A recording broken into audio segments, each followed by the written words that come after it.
하나님의 말씀 마가복음 5장입니다.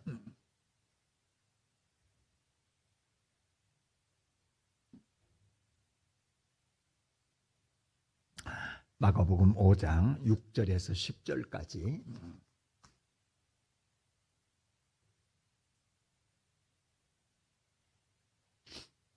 마가복음 5장 6절에서 10절까지 한 절씩 교독합니다. 그가 멀리 서서 예수를 보고 달려와 절하며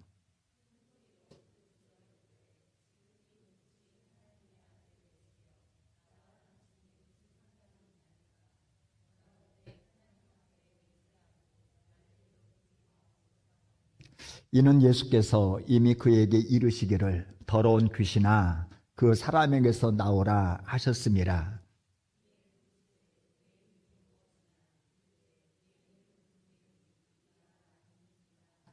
같이 봅니다. 자기를 그 지방에서 내보내지 마시기를 간구하더니. 아멘. 하나님과 온전한 관계 맺기, 오늘 두 번째 시간입니다. 읽은 말씀을 의지해서 순종이 없다면 이런 제목으로 하나님의 말씀을 증거할 때에 말씀을 한 구절 한 구절 듣는 중에 여러분들의 마음속에 주님과 온전한 관계가 맺어지는 귀한 시간이 되기를 주의 이름으로 축복합니다. 읽은 본문에 한 사람이 등장을 합니다. 근데 6절에 보니까 그 한 사람이 멀리서 예수를 보고 달려와 절을 합니다. 그러니까 여기 나오는 그 사람은 누구냐면은 거라사 지방에 사는 한 사람이에요. 근데 이 사람이 멀리 있는 한 사람을 보았는데 그 사람이 예수인 것을 금방 알아보았습니다. 알아보고 나서 저 사람이 예수구나 이렇게 끝난 것이 아니고 얼른 그 예수님께 달려왔습니다. 이것도 참 기특하죠. 오자마자 막 달려왔어요. 달려왔을 뿐만 아니라 그 예수님께 절까지 합니다. 여러분, 절을 한다고 하는 것은 그분을 높인다는 겁니다. 나는 낮은 자리에서 상대방을 높인다. 그러니까 예수님을 높인 것입니다. 예수님에게 합당한 예절을 갖춘 거예요. 뿐만 아니라 7절에 보니까 큰 소리로 부르짖어 이르되 지극히 높으신 하나님의 아들 예수요. 놀라운 고백입니다. 지극히 높으신 하나님의 아들 예수요. 예수님이 단순한 인간이 아니라 지극히 높으신 하나님의 아들인 것을 알았습니다. 그때 당시 성육신하신 예수님을 하나님의 아들로 정확하게 알고 고백한 사람 많지 않았습니다. 늘 경건하게 살았던 바리새인들 예수님 몰랐어요. 성경을 날마다 읽고 상고하고 가르쳤던 서기관들 예수님에 대해서 정확히 몰랐습니다. 하나님과 사람 사이에 중보자로 서서 대제사장의 역할을 감당했던 여러 대제사장들 예수님이 누군 줄 몰랐습니다. 그러면은 예수님 곁에 따라다녔던 제자들은 요 5장 정도 이르렀을 이때에 예수님을 알았느냐? 몰랐습니다. 8장 가서야 베드로가 주는 그리스도시요 살아계신 하나님의 아들입니다. 이렇게 고백을 했습니다. 그런데 본문에 나오는 거라사 사람은 이 마가복음 5장에서 이미 예수님이 지극히 높으신 하나님의 아들이라고 하는 것을 고백했습니다. 여기서는 단순히 알았을 뿐만 아니라 여기 보니까 큰 소리로 부르짖으면서 지극히 높으신 하나님의 아들 예수요 그랬습니다. 그러면 이 대목에서 큰 소리로 소리 높여서 부르짖으면서 이 고백을 했다는 것은 아는 것 그 이상의 표현했다는 겁니다. 신앙 고백을 했습니다. 이것은 어찌 보면은요, 이렇게 고백하는 것은요, 이것은 예배요. 다른 형태로 보면은 찬양일 수 있습니다. 그러니까 이 사람은 예수님이 지극히 높으신 하나님의 아들인 것을 알고 달려와서 꿇어 엎드려서 큰 소리로 신앙 고백하며 아름답게 예배를 드리고 하나님이여 당신은 하나님의 아들입니다. 막 이러면서 찬양까지 올려드리는 이런 사람이었단 말이죠. 뿐만 아니라 한 걸음 더 나가서 10절을 보니까 자기를 그 지방에서 내보내지 마시기를 간구하더니, 간구했다. 이 얘기는 예수님이 기도했다는 거거든요. 그것도 그냥 대충 기도하는 것이 아니고 간절히 나를 이 지방에서 떠나보내지 마세요.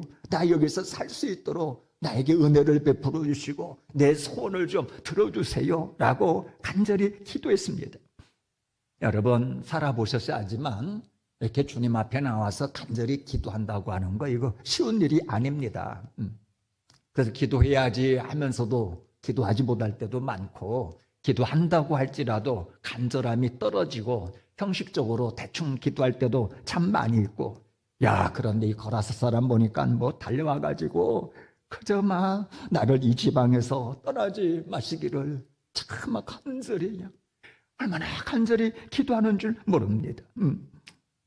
그러면 제가 이 대목에서 여러분들에게 한번 진지하게 물어보고 싶습니다. 이 거라사 사람 신앙생활 잘하고 있지 않습니까? 흠이 없잖아요. 흠 잡아보세요. 이 사람 신앙생활 진짜 잘하고 있죠. 예수님을 알아봤을 뿐만 아니라 달려나와서 꿇어 엎드렸습니다. 당신이야말로 하나님의 아들이십니다. 지식이 있을 뿐만 아니라 예수는 지식도 있고, 그리고 그를 향하여 부르짖으면서 당신은 하나님의 아들입니다 라고 소리 높여 신앙 고백을 하며 찬양을 하고, 그리고 주님을 만났을 이때에 참 이 주님 앞에 자기의 필요에 대해서 간구하면서 이 자리를 나를 떠나보지 마세요. 얼마나 신앙생활 잘합니까? 참으로 옆에 이런 사람이 있으면은 아마 당신 신앙생활 너무나 잘합니다. 어쩌면 그렇게 신실해요. 집에서 아주 신앙교육을 잘 받은 모양이에요. 그러면서 칭찬을 하고, 그리고 이런 사람이 옆에 있다면은 이런 사람은 내가 친구하고 싶다. 내가 놀면 이런 사람하고 놀아야지. 아마 일꾼 투표를 하면 이 사람 선출될까요, 안 될까요? 꼭 이렇게 달려나와서 지식도 있겠다, 예배도 잘 드리겠다, 기도도 멋들어지게 간구하며 하겠다. 이 사람 틀림없이 일꾼 투표하면은요, 내가 볼 때 1등으로 당첨이 되어집니다. 많은 사람들이 이 사람의 신앙을 본받고자 곁으로 몰려들었을 거라 이 말입니다. 그런데 우리가 이 대목에서 이 사람을 한번 주의 깊게 자세히 살펴볼 필요가 있어요. 이 사람이 신앙을 처음부터 끝까지 한번 쭉 자세히 살펴보면은 간과하기 쉬운, 우리가 잘 알지 못하는 아주 결정적인 아주 중요한 사실 하나가 있습니다. 여러분 그게 뭔 줄 아십니까? 지금 달려와서 절을 하고 큰 소리로 부르짖으며 아름다운 신앙 고백을 하는데, 여기 보니까 결정적으로 뭐라고 말하냐면은 7절로 가서 나와 당신이 무슨 상관이 있나이까? 여기에 오늘 말씀의 핵심이 있습니다. 나와 당신이 무슨 상관이 있나이까? 이걸 원어에 입각해서 다시 한번 이렇게 해석을 한다면 나는 당신과 상관이 없으니 당신은 당신의 일이나 하십시오 이 얘기예요. 나는 당신과 상관이 없으니 당신은 당신의 일이나 하십시오. 이걸 좀 더 그냥 간단하게 말한다면 날 좀 가만히 두세요 이 말이에요. 날 좀 가만히 두세요. 이 말은 뭐냐면은 예수님을 지금 주인님으로 모셔드린 겁니까? 주인님으로 모셔드리지 않았어요. 이 사람이 마음속에 진정 순종하고 사는 마음이 있습니까? 전혀 순종하는 삶이 없습니다. 순종하는 삶은 예수님을 주인으로 모셔드리고 주님과 관계를 맺고 순종하는 삶은 괴로운 삶이라 이 말입니다. 그러니까 이 사람의 신앙생활은 아주 자기 마음대로 신앙생활인 거예요. 자기 마음대로 신앙생활. 얼마든지 자기 마음대로 그냥 보아서 달려와서 절도 할 수 있어요. 지식을 따라 고백도 하고 멋들어지게 손을 들고 찬양도 할 수 있고 얼마든지 기도도 할 수 있고, 그러나 그 중심에 예수님을 주인님으로 모셔드린 것도 아니고 순종하여서 뭐 하는 것도 아니고 자기 편의대로 자기 생각대로 자기 스타일대로 그렇게 신앙생활 한다 이 말이에요. 결정적인 것은 예수님을 주인님으로 모시고 순종하는 이 삶이 없어. 순종하는 것은 너무나 나를 속박하는 것이고 신앙생활 그렇게 하면 안 돼. 그러면서 아주 마음껏 자유스럽게 자기 생각대로 신앙생활 해 나가는 사람이더라 이 말입니다. 자, 그러면은 이 사람의 신앙을 보면서 여러분들의 신앙을 한번 곰곰이 뒤돌아보시기를 바랍니다. 여러분, 예수님이 여기 계심을 알고 달려오셨습니까? 예, 참 잘하셨습니다. 오늘 예배 날이지 주님의 기지에서 여기까지 달려나오신 여러분들의 신앙은 아마 제가 볼 때에 우리 교회 누구보다도 그래도 상위 몇 프로에 들어있는 신앙일 것입니다. 여러분들 예수님에 대한 지식이 있죠? 예수님은 제자가 몇 명이고 사역을 어떻게 했으며 몇 세에 돌아가시고 나를 위하여 달려 돌아가시고 뭐 만왕의 왕이시고 만주의 주가 되시고 지식이 있죠? 보면은 시험 보면은 전부 다 그래도 다 몇 점 이상씩 다 맞을 것입니다. 그리고 여러분들 보면은 참 예배 잘 드려. 오늘도 그냥 주의 손에 나의 손을 포개고 나 주와 함께 죽고 주와 함께 살리라. 얼마나 아름답게 찬양을 드렸습니까? 그리고 기도할 거라 이 말이죠. 여러분들 너무너무 잘했습니다. 그런데 진짜 내가 주님의 말씀에 순종하고 있냐 이 말이에요. 오늘 주님의 말씀이 내 속에 부딪혀 와가지고 정말 내가 주님 앞에 순종한 면이 있으면은 한번 저한테 말해보세요. 아, 나는 오늘 이거 순종해서 내가 경비 아저씨한테 커피라도 한 잔 내가 드렸어. 주님이 나에게 감동하셔서 나는 힘들고 어렵지만은 나는 오늘 복음을 전했어. 나는 오늘 내가 진짜 정말 손해보는데도 불구하고 주님의 뜻이 참으라고 해서 나는 손해봤는데도 나는 참았어 라고 하는 순종의 삶이 있었냐 이 말이에요. 순종의 삶이. 순종. 여러분, 우리 주님이 가라면 가겠습니까? 오라면 오겠습니까? 하라면 하겠습니까? 그것이 내가 손해를 본다 할지라도, 그것이 십자가의 길이라 할지라도 순종하겠냐 이 말이에요. 만약에 내가 지금까지 멋들어지게 찬양도 하고 지식도 많고 여러 가지가 된다 할지라도 순종이 없다면 이제 여러분에게 주님의 말씀에 순종하는 것이 귀찮은 일이 되어지고 괴로운 일이 되어져서 그래서 신앙생활 하나도 내 스타일대로 나의 개성대로 내 마음대로 찬양도 하고 내 마음대로 신앙생활 한다면은 이건 하나님과의 관계가 맺어지지 않은 거라 이 말이에요. 비록 예수를 보고 달려와 절을 하고 찬양을 하고 기도한다 할지라도 얼마든지 기도 순종 없이 내 유익을 위하여 얼마든지 기도할 수 있어요. 찬양 내 감정대로 얼마든지 멋들어지게 찬양할 수 있다고. 이거 다 할 수 있습니다. 하나님의 자녀가 아니고 하나님과의 관계가 없어도 이거 다 할 수 있습니다. 근데 여러분, 진짜 하나님과의 관계가 맺어지지 않은 여러 가지 신앙생활, 이것은 하나님이 주시는 그 은혜와 우리 하나님께로부터 오는 평강과 하나님께로부터 오는 그 기쁨, 그 하나님의 은밀한 위로와 주님의 격려하심을 우리가 알 수가 없다라고 하는 것입니다. 아니, 한 걸음 더 나가서 내가 예수 믿는다 하고 신앙적인 여러 가지 행동은 하지만 오히려 귀신에 사로잡혀 귀신에게 총로로 탈 수 있다라고 하는 것입니다. 바리새인 서기관들 하나님 안 믿었을까요? 가룟 유다 예수님 곁에서 날마다 따라다녔어요. 그런데 하나님과 관계 못 맺었다고. 사단이 앞잡이가 되었다고. 예수님 팔았다고요. 사람들에게 존경은 받았죠. 아주 귀한 일을 한다라고 했지만 하나님 앞에 순종이 없는 저들은 결국은 사단의 앞잡이가 되어 예수님을 십자가에 못 박았고 하나님 나라를 그르치는 사람이 되었습니다. 여러분 기억하시기를 바랍니다. 하나님과 하나님 앞에 순종이 없고 하나님과 온전한 관계를 맺지 못한다면요, 그것은 사단의 종로도 할 수 있습니다. 왜냐? 영적으로는 진공 상태가 없습니다. 여러분, 우리의 사람은요, 하나님의 형상으로 만들어졌기 때문에 영적인 존재입니다. 그래서 내 육체는 영집입니다. 내 영이 있는데 내 안에 성령님도 오실 수 있지만 귀신도 영이기 때문에 영이 들어올 수 있는 거예요.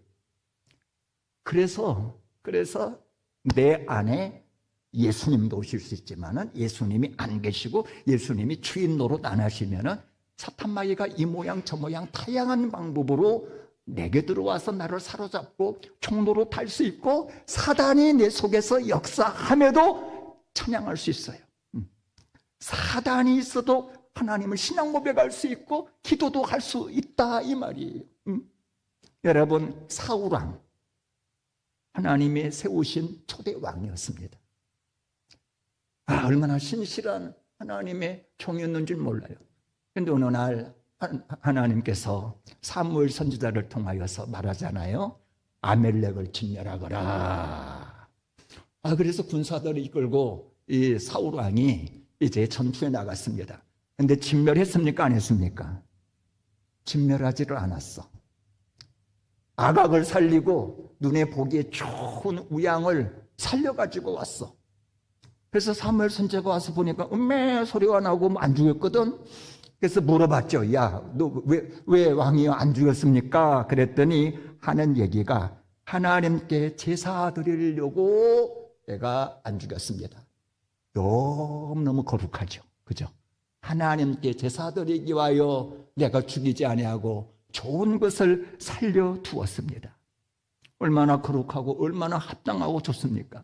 근데 여러분, 이때 사무엘 선지자가 한 말이 너무너무 중요하고 인상적이고 오늘 이 말씀을 마음속에 좀 새기시기를 바랍니다.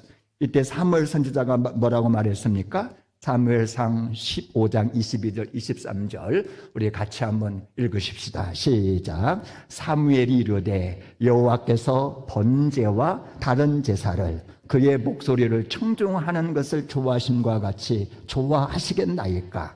순종이 제사보다 낫고 듣는 것이 수양이 기름보다 나으니 이는 거역하는 것은 점치는 죄와 같고 완고한 것은 사신 우상에게 절하는 죄와 같음이라. 왕이 여호와의 말씀을 버렸으므로 여호와께서도 왕을 버려 왕이 되지 못하게 하셨나이다. 말씀을 버리면, 다시 말해서 하나님께 순종하지 아니하면은 하나님께서도 버리겠다. 관계 맺기가 안 된단 말이에요. 하나님께 순종이 없다면은 그가 아무리 제사를 드린다고 그러고 뭐 한다고 하지만 이 하나님과 온전한 관계 맺기가 되지를 않습니다. 그래서 여러분, 순종하지 않은 사울은 결국 어떻게 되어집니까? 악신에 시달려요. 하나님이 세운 그 왕이, 택한 백성들을 다스리는 그 왕이 순종하지 않으니까 악신에 시달리다가 결국 그 악신의 그 충동 속에 자기 사랑하는 부하 다윗을 갖다가 시기하는 사람 되어지고, 그러다가 결국은 점점 그가 멸망으로 빠지더니 길보아산 전투에서 비참하게 죽더라 이 말입니다. 무슨 말이냐면은 신앙생활에 있어서 진짜 중요한 것은 뭐냐면은 순종하는 것입니다. 순종하는 것입니다. 여러분, 순종할 때에 제사가 산제사가 되어지는 거예요. 순종할 때에, 여러분, 순종할 때에 내가 드리는 찬양에 향기가 실립니다.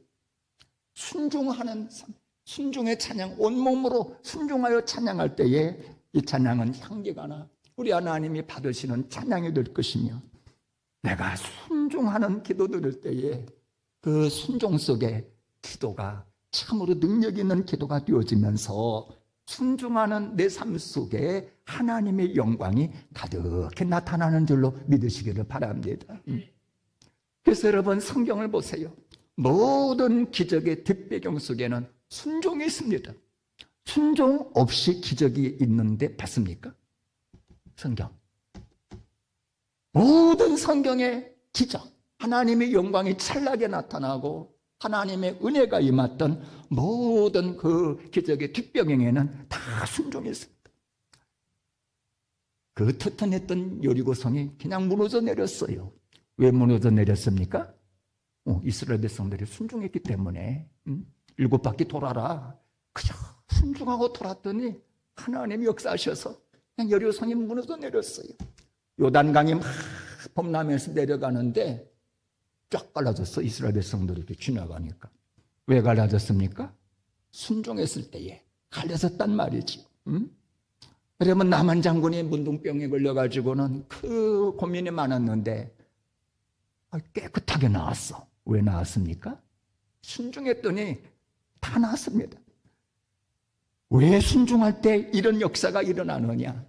왜 순종할 때에 하나님과의 관계가 확실하게 정립이 되어집니다. 순종할 때 하나님과의 관계가 되는, 하나님과 하나가 되어지는 겁니다. 그래서 내가 순종할 때에 하나님은 내 속에서 역사하실 수가 있어요. 하나님은 역사하시면서 큰 일을 하시고 영광을 받으시고 모든 일이 가능하다 이 말입니다. 따라서 여러분 남은 인생 하나님의 영광을 보며 거친 세상 가르고 무너뜨리고 세우면서 그렇게 살아가기를 원하십니까?